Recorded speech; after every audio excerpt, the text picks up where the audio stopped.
Hello everyone, welcome to Sanmarga classes. ಘರ್ಷಣೆ ಪಾಠದ 9ನೇ ಪ್ರಶ್ನೆ. ದ್ರವಗಳಲ್ಲಿ ಉಂಟಾಗುವ ಘರ್ಷಣೆಯನ್ನು ಹೀಗೆನ್ನುವರು. ಮಕ್ಕಳೇ, ಘರ್ಷಣೆ ಅಂದ್ರೇನು? ಘರ್ಷಣೆ ಅಂದ್ರೆ ಯಾವುದೇ ಎರಡು ಮೇಲ್ಮೈಗಳ ನಡುವಿನ ಅಥವಾ ಯಾವುದೇ ಎರಡು ವಸ್ತುಗಳು ಸಂಪರ್ಕದಲ್ಲಿದೆ ಅಂದ್ರೆ ಅವುಗಳ ಮೇಲ್ಮೈಗಳ ಮೇಲೆ ಇರುವಂತಹ ಒಂದು ವರ್ತಿಸ್ತಾ ಇರುವಂತಹ ಬಲ. ಯಾವ ರೀತಿ ವರ್ತಿಸ್ತಾ ಇರುತ್ತೆ ಅಂದ್ರೆ, ಅದು ಒಂದು ವಸ್ತು ಚಲಿಸಲು ಪ್ರಾರಂಭವಾಗುತ್ತೆ, ಅದರ ಚಲನೆಯನ್ನ ಮತ್ತೊಂದು ವಸ್ತು ವಿರೋಧಿಸುತ್ತೆ. ಅದನ್ನ ಘರ್ಷಣೆ. ಈಗ ದ್ರವಗಳಲ್ಲಿ ಉಂಟಾಗುವಂತಹ ಘರ್ಷಣೆಯನ್ನ ಏನ್ ಹೇಳ್ತಾರೆ?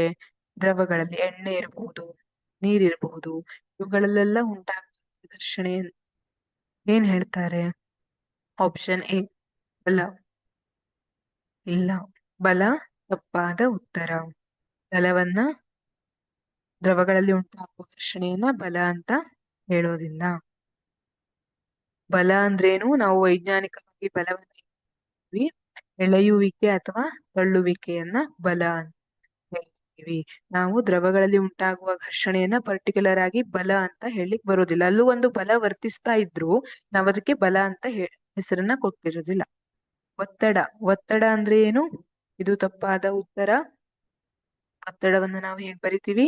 ಬಲ ಮತ್ತೆ ಆ ಬಲ ವರ್ತಿಸ್ತಾ ಇರುವಂತಹ ವಿಸ್ತೀರ್ಣ ಅಥವಾ ಒಂದು ಏಕಮಾನ ವಿಸ್ತೀರ್ಣದ ಮೇಲೆ ವರ್ತಿಸ್ತಾ ಇರುವಂತಹ ಬಲವನ್ನ ಒತ್ತಡ ಅಂತ ಕರಿತೀವಿ. ಇದು ಕೂಡ ತಪ್ಪಾದ ಉತ್ತರ.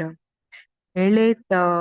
ಹೌದು, ಇದು ಸರಿಯಾದ ಉತ್ತರ. ದ್ರವಗಳಲ್ಲಿ ಉಂಟಾಗುವ ಘರ್ಷಣೆಯನ್ನ ಎಳೆತ ಅಂತ ಕರಿತೀವಿ, ಮೇಲ್ಮೈ ಸೆಳೆತ ಅಲ್ಲ.